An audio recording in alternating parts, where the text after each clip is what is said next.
Hi, I'm Rachel Lancaster, and this is the Magnificent Midlife Podcast. This is where we celebrate women in midlife and beyond. We challenge the status quo and bash those negative stereotypes about being an older woman. We're not over the hill at 40, 50, 60. We're just getting started. And the world needs us now more than ever. I'll be talking all things midlife, about issues that matter, and sharing fabulous stories of amazing women doing very cool stuff. Now's our time. I'm delighted today to welcome Feyi Raimi-Abraham to the podcast. And Feyi is the founder of a fabulous new company called the Black Dementia Company, which was inspired by caring for her mother who has dementia. Thank you so much for joining me here today, Feyi. Thank you, Rachel. Thank you for having me.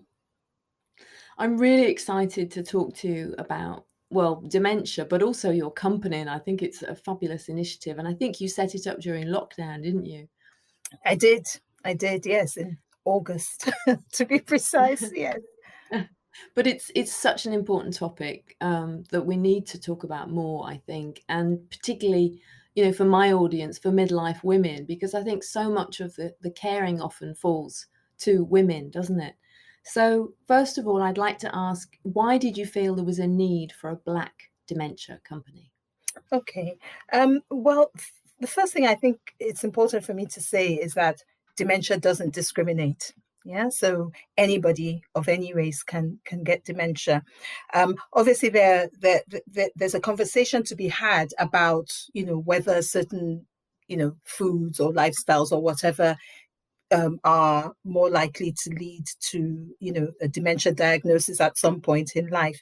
But in terms of of setting up a Black Dementia Company, I found from personal experience that there wasn't anything out there, there wasn't any company out there providing specifically for persons from African and Caribbean backgrounds living with dementia. And why that's important is because even though research is still ongoing, one thing that seems to be clear across the board, wherever studies have been done in this country and across in America or the Caribbean, wherever, one thing that seems to be for sure is that persons living with dementia seem to find some sort of comfort, or there is an improvement to their well-being when they have things around them that relate to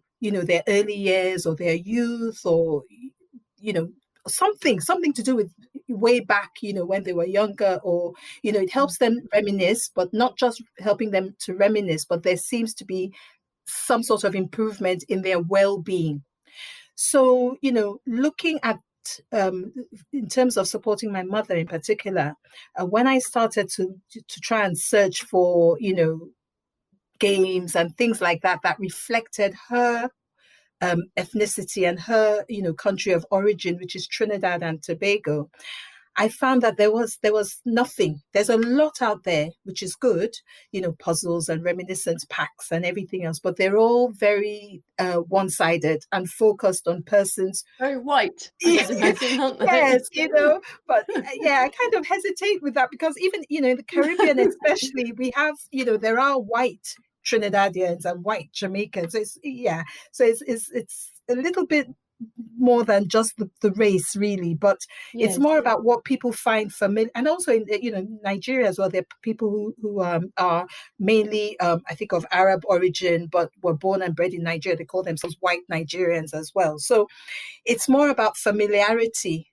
And so a person could have been born here in the UK, but in their household growing up, maybe from families visiting from abroad or whatever, what was familiar to them as children was, certain types of music, certain types of foods and images.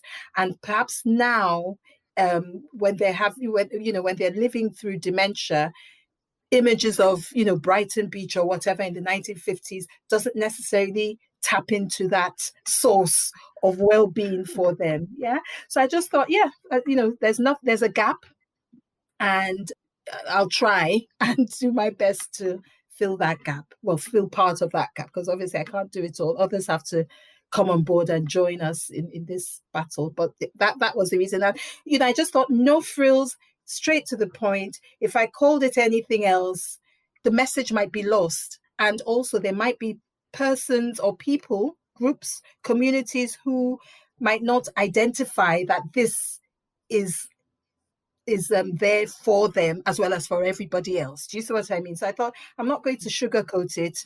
Black Dementia Company, identify with it or not, and let's move on with dealing with dementia. It's not about the black, it's about the dementia. But I think, that's fantastic.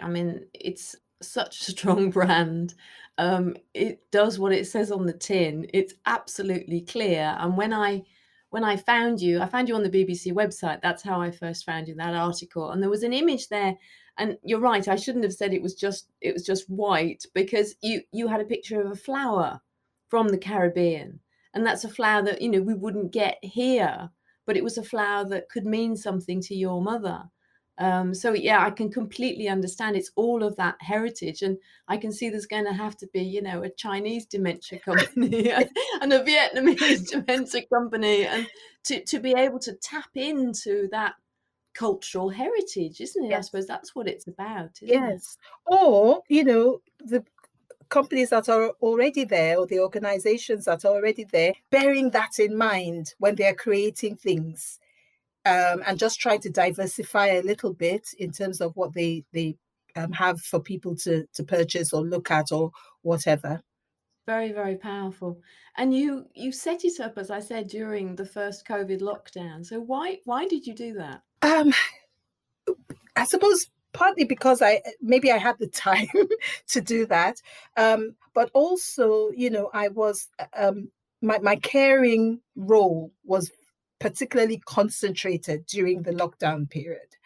And, my mother has always loved playing Scrabble, Sudoku, and all these things. And in that time, especially during, July, August, even, September, in fact, I could see the slow, what I would say slow, but obviously if I could see it in that short period of time, then I suppose it's quite rapid. But I could see the changes, and I could see that she needed more.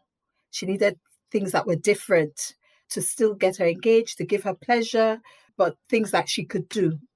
So, the shopboard puzzle book, or the shopboard coloring book, or whatever, or Scrabble itself even wasn't necessarily always giving that sense of, joy and fulfillment.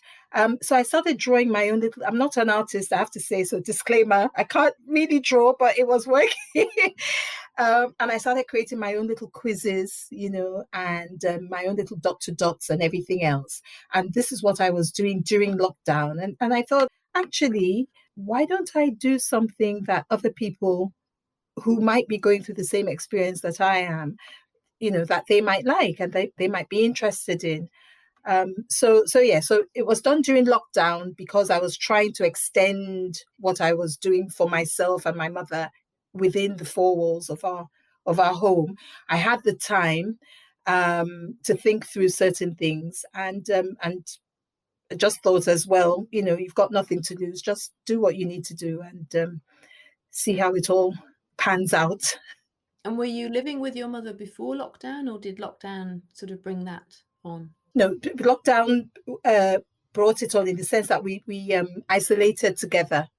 So, I wasn't, we're not necessarily living together, but, when it became a bit clear that I might need to be there, to be with her, I thought, well, I'll isolate with her in her own familiar setting rather than have her come and isolate with me. Mm. I think a lot of people did that, didn't they? I know of several women in particular who moved to be with their mother during lockdown. It was so difficult. Yeah. Yes. There's a lot to be said about the person being in their own familiar setting. So that's more why you'd find that people would have tended to more go to their parents rather than get them to come to them. Obviously, it's not possible for some people, but if it is possible, I know that's obviously going to be preferable for the person who's suffering with dementia to actually be in Yes, their own territory, isn't it? exactly. So what do you do when you're not creating this new company? Oh, gosh. What is your life? So much. I say to people, I wear so many different hats, but I for work, I work for a charity. And I work in the education department of this organization. And what I do with the charities, we go out into the community and we just try and raise resilience and confidence to help out in an emergency. I mean, this was before lockdown, obviously, and we've had to adapt over this lockdown period. My background is law. I studied law at university and did a master's in industrial relations and human resource management, went to law school and, got my postgraduate diploma in legal practice. And for many years, I worked for a trade union.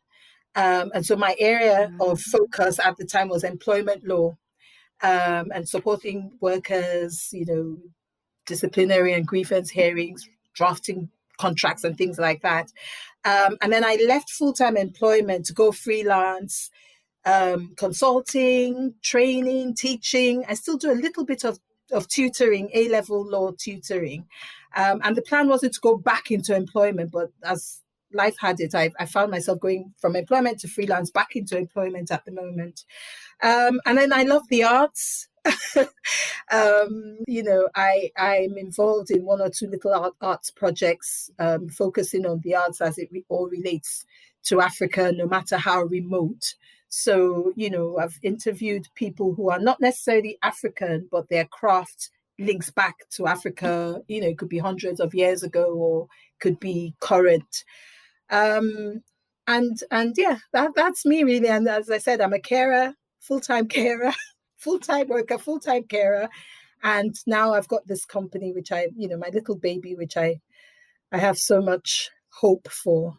Yeah, Yeah. I'm very excited by it. I think sort of just the sky's the limit. I think it Yes. Thank really is you. such a fantastic initiative. And I love that you've done what so many of us, I think, do in midlife, and we get a bit older and we're like, we have a bit of that and we'll have a bit of that, and then we'll do that because we Yeah, want to explore that. And exactly. I just love that. It's Yeah. brilliant. Yeah. I always say, if not now, when? Exactly. You spent, your I suppose your younger years practicing things, learning things, specializing in things, just exploring, finding out what works, what doesn't work, about life, about you, about your profession or whatever. You get to midlife and you're thinking, right, okay, next point forward. Yeah, as you say, I'll have a bit of this, bit of that, bit of that. And hold on to what works, discard Yeah, and disregard what doesn't work, and just press on ahead. absolutely. Yeah.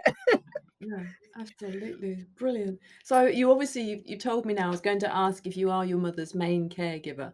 So you I are am. that. So Yes. I know, well, I can imagine, being a daughter, we're all daughters, aren't we? Yes. But that it must have been a very difficult transition. Well, I'm guessing it must have been. So how have you coped with becoming your mother's carer and seeing her start and get worse with suffering with dementia? Yeah. It has been difficult. It has been a challenge, especially as my mother has always been very strong, and she's never been loud, or anything else like that. But she left Trinidad in the 50s, in her 20s, traveled to Canada via America, went to university in Canada, met my father at university in Canada. They got married, as students. My father was from Nigeria. He's passed on now. And followed him back to Nigeria. These days it may not seem a big deal, but in the early 60s at Yeah. this time, it was a big deal on both sides. So from talking about from the Caribbean side, talking about from the Nigerian side as well. Mm. And she, as I think I've put on the website there, she's lived through the Biafra War. She trained as a physiotherapist at McGill, went to Nigeria with my father, worked in the military hospital up in the northern part of Nigeria where things were brewing just before the Biafran War. And, the soldiers were, the northern soldiers or the federal soldiers were not quite sure what tribe she was from. And were asking her because there was a lot of tribal issues leading up to, and she was able to tell them, no, I'm from Trinidad and all this. And then they said, oh, they'd never heard of Trinidad. And they would just say to her, oh, United Kingdom. And she'll say yes. And that got her, and she was able to navigate her way, working with wounded soldiers, doing physiotherapy and occupational health and everything else. And refused to take a commission in the Nigerian. There are all these different things. And growing up as well, traveling, sometimes if we didn't go on family holidays, my mother would, with my father, it would be my mother and us. I've got 3 siblings, all girls. And sometimes traveling and, if we've missed flights or whatever, and she would go to the desk and talk. So she was always very active. And she had her own physiotherapy practice and everything else. So again, so obviously she retired before the symptoms started to become quite apparent. But just seeing that has been difficult, has been a challenge, because she's been very independent, even in her retired years. But, it's one of those things, I suppose, and you just have to get on with life. She's coping as best as she can as well, sometimes in, moments where she's conscious of what's going on, we laugh we laugh a lot. So she'll say, oh gosh, I can't remember this or that. She said, I really can't remember X, Y, Z. And she'll laugh and, I'll laugh and I'll say to her, don't worry, we'll do X, Y, and Z instead of whatever it is. So it's been a challenge, to be honest, Rachel. But as I said, you either just say, gosh, what's this? And roll over, or you say, well, this is what we've got. What can we do to continue to live? Because where there's life, there's hope, isn't it? So absolutely. Yeah. So how long is it since you first got an inkling that this was happening to your mum? Oh gosh, I would say probably maybe about a real inkling, not just guessing. I think a few years. Okay, I wouldn't want to put an exact number on it, but looking back, there are some experiences that I'm, looking back, and I think looking back 10, 12 years, that I think, okay, this might have been a symptom of dementia. But when I really thought, okay, there must be a problem, was about 2 or 3 years ago. Because I think I've heard you speak on another podcast where you talked about an incident with your hair, and there was something with your hair that made you think, that's a little strange. Yes. So I wanted to relax my hair. So relaxing is, a form of hairdressing in the Black community, and you can put relaxer in your hair to straighten it. And the advice I have to say quickly is, don't do it at home. It's chemical and everything else. Ideally, go to a hairdresser's to do it. All right. But then there are these kits that you can buy, and you can do your hair at home. And there was this time, I asked my mother about 10 years ago, so if she could retouch my hair at home. And, for me, it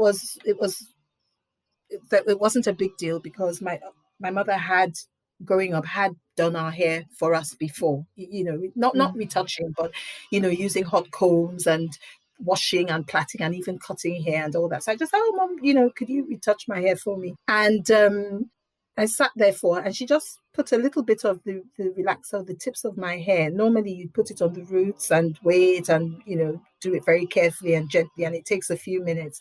Just put a few things. And she said, okay, done. Yes, that's fine. It was strange. I thought, but then I thought, well, oh, maybe she just didn't want to do the hair, and that was her way rather than saying no. So, I then just went ahead and did my, completed my hair and everything else. But looking back, after reading a little bit more about dementia and symptoms and everything else, I thought, okay, maybe that, there's obviously some disjointment there. Something wasn't quite right, and I don't think it was a conscious, a deliberate show of not wanting, disregard or not wanting to do the hair, but it was just she genuinely thought she'd done what I'd asked her to do, basically. Mm. And then the forgetfulness and sometimes certain things said, as I've also talked about how a few years ago, some relatives have said, oh, your mom said, you've done this or that. And I thought, me? When? How? And this isn't a person, my mother has never been a troublesome woman or anything else. And more importantly, she's never said a negative thing, well, as far as I'm aware anyway, about me, about me as an adult. And I thought, why is she saying, no, Feyi hasn't done X, Y, and Z? And I thought, But again, at the time, I just thought, okay. And when I asked her about it, she said, me? How could I say that? I didn't, And I thought, well, okay, I'll leave that.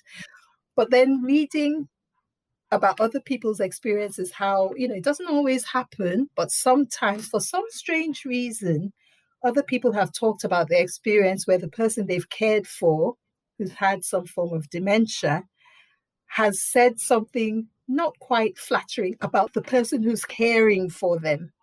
So, which is an interesting thing for researchers to look further into. Why is it that the person who's caring for that individual triggers this tale that isn't right?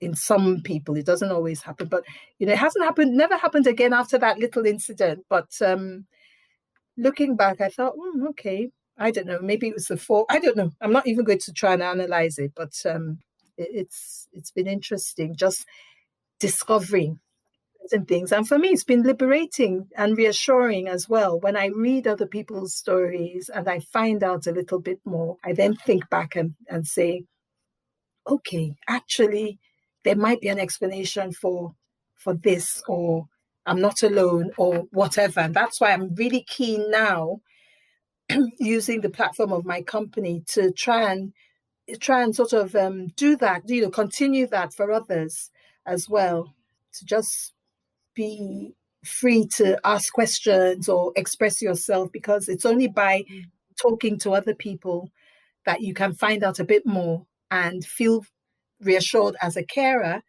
but then also help the person you're caring for. Because rather than think, no, they don't, they're doing this because of some malicious thing, you then become to understand that it actually might be because of the condition that they have. It's so important, isn't it, to talk and to get those resources and to share, which is why I really wanted to have you come on to talk today. You. But so what are some of the other things that you noticed over time that really were red flags that, so in terms of what can we look out for, I suppose, with our older loved ones, and particularly parents, because, that's obviously the closest relationship and where we're most likely probably to be intimately involved with a case of dementia. So what are the sort of big red flags? I think any change that you notice, no matter how small you think it might be, could be, okay, they usually put their glasses case here, but I've noticed that every time I come, the glasses case is somewhere else. It's not always in the same place. It might be on the coffee table today. Maybe that's where they normally put it. But today they put it on the dining table, or they put it in the chest, one of the drawers in the kitchen, or whatever. Any little change, I think it may not be dementia, but just start to look closer. And, the other thing I'd say is that there's no stigma in dementia.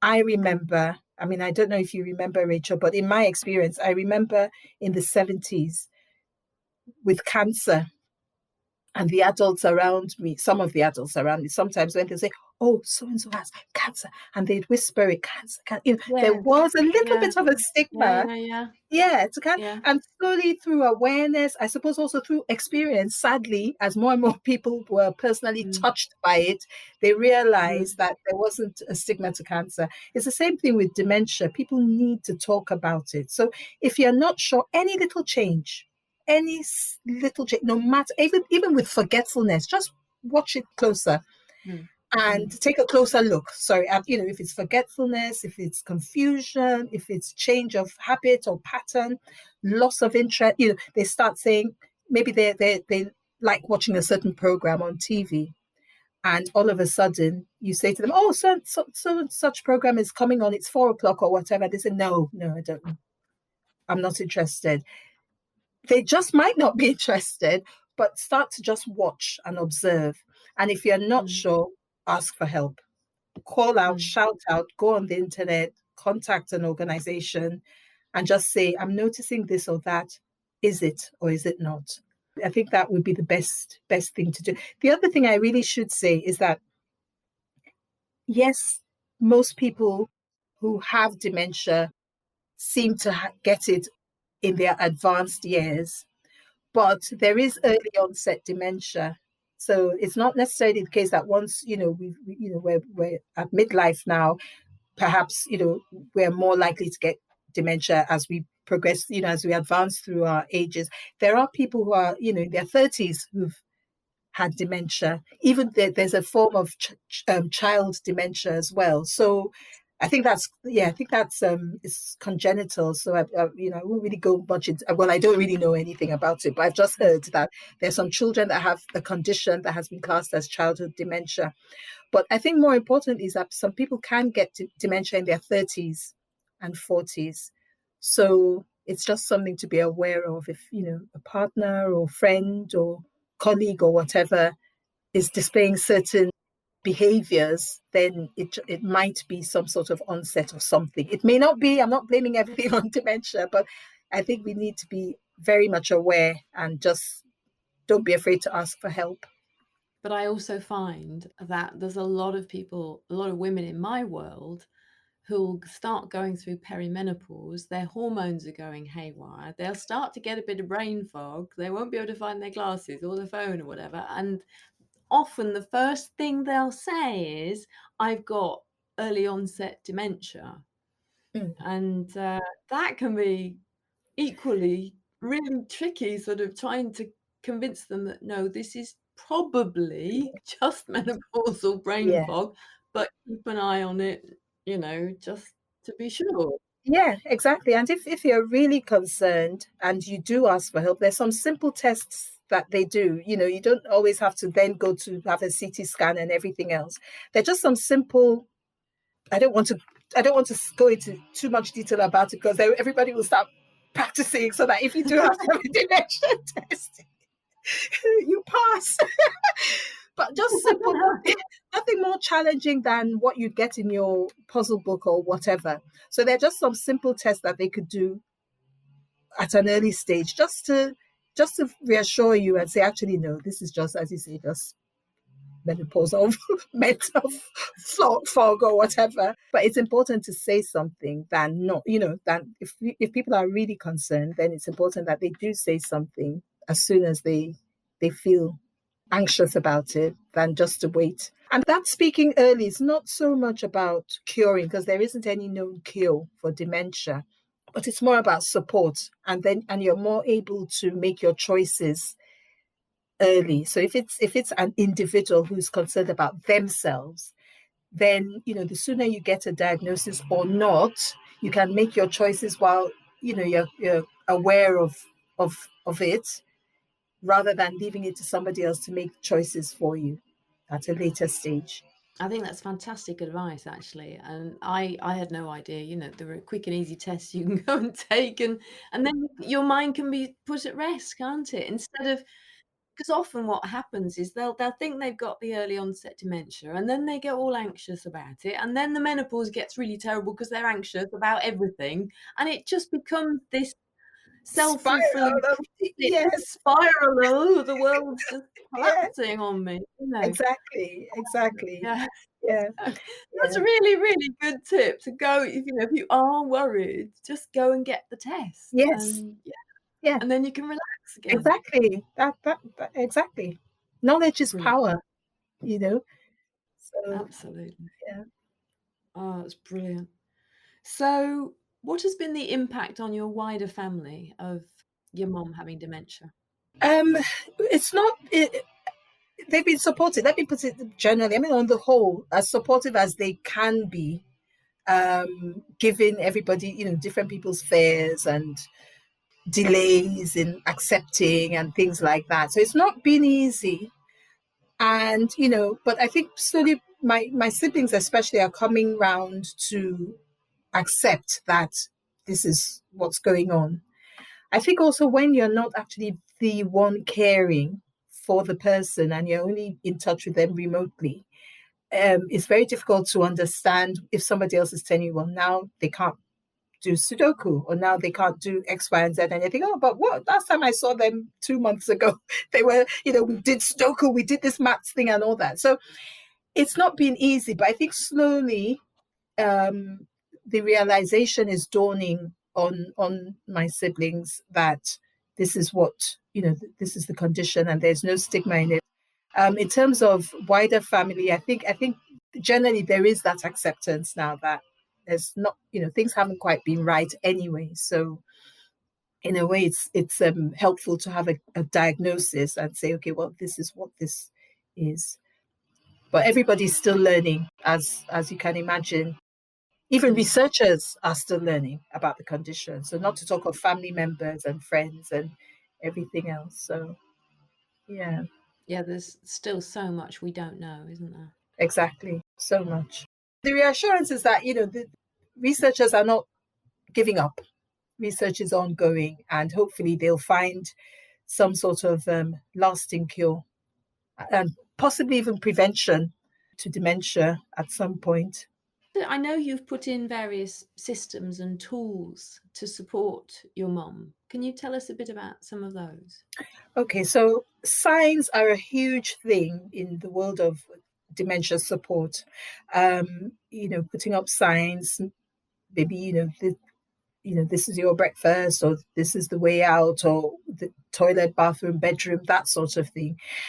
For me personally, I found that the signs that are available to buy are very impersonal. Again, it's no criticism on anybody. It's understandable because the care homes and more communal settings benefit from those general signs, lounge and everything else. So I've made my own signs, just saying, this is this mom, and I always end it with a personal, love Feyi, and you're safe, you're well, all is well, you're in your own home. I've gone out, I'll be back, or I'll make lunch or whatever. And, I do my little flowers and everything else. And I find that that helps to ground and reassure. Um, I think there's a big difference when it's coming from somebody that the person knows. So that's something I'm developing now with my company to create. I'm still working on how best to make a commercial, personalized sign, but it's in the works, and hopefully that will be out, in the coming months for purchase.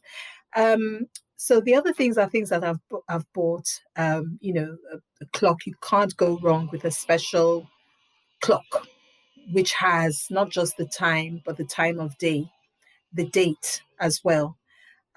So I've put that in place. I've put cameras, two-way cameras in place as well, so that I can, if I'm not with her physically, I can check in on her. And if I feel I need to speak to her, I speak to her via the two-way camera. We have a conversation and I can recommend, and these are things you can buy via Amazon or any of the other retailers, Argos, and so on. I think some of them are sold as you can, I think a lot of the manufacturers are catching on. So some devices that were initially marketed as infant devices, things that you can check up on your baby in the cot or whatever, they're now, you can now use them for elderly parents or relatives or whatever and check up on them. And the two-way speaking camera is especially good because it's not just you speaking at the person, but whatever they say back to you, you can then engage and have a conversation. So I've put that in place. Also, the battery operated medicine dispenser, which is really good. It's timed and it's only at the time that you've programmed it for, that it then releases medication for her to take. I would recommend that. Again, you could just get that on Amazon or any of these other platforms. And yes, as I said, I make my own quizzes, my own science, my own this and that, my own little sensory, balls of yarn, and I put things in there as well for her to touch. And so, yeah, there's a lot. Be imaginative. Know your loved one or the person you're concerned or caring for, and just work with them. Just work with them to make things better and more comfortable for them, and invariably for you. Because if they're happy and they're content, then in a sense, you're happy and you're content as well. That's fantastic advice. I love the idea of the two-way cameras because by that stage, even if they were able to do FaceTime, which I know personally is a challenge, Yes. it ain't gonna happen, is it? No, not at all. Because even with FaceTime, you're talking, they would have to have a smartphone. And if they don't even have that or they can't even operate that, then that's useless, really. So the two-way camera is important. And obviously all the things about privacy and, everything else come into that. So you have to be careful as well with that. Just make sure it's only you or the right people have access to that, because you're looking into the life and the space of somebody else and they still have their right to privacy and dignity and everything else. So just be extra careful with that, but then it's a big help. So Feyi, what have you learned about yourself from becoming your mother's caregiver? there's, there's so much. I think I've learned, one thing I've learned is that contrary to what I thought about myself in my early adult life, I thought about one thing I thought about myself was that I was very impatient. Impatient. I hope you heard that. Impatient, not patient. And it was something I was conscious of in my 30s and 40s, but now in my early 50s and caring for my mother, I've learned that I have the ability, like everyone else, to learn to be patient and to learn humility as well, because you're caring for somebody else, another human being who's, in a sense, relying on you for so much. You really don't have time to have that big ego or chip on your shoulder or whatever. So I think I've learned about myself that I've been able to learn even more and acquire positive personal skills. I think, yeah, I'm still learning. So yeah. Oh, we're all still learning, aren't we? Yes, That's, I think, yes. that's what gives life its special juices, that we learn all the way through, and if we stop learning, there's just Life stops, basically. Yeah, exactly. What's the point? What's the point? Yes, yes. So is there anything else you'd like listeners to know about dementia? I think we've touched on it all, but I think I would emphasize the fact that dementia doesn't discriminate. It's not a race thing. Anybody can get dementia at any age, even though, yes, there's a predominance in, more advanced years.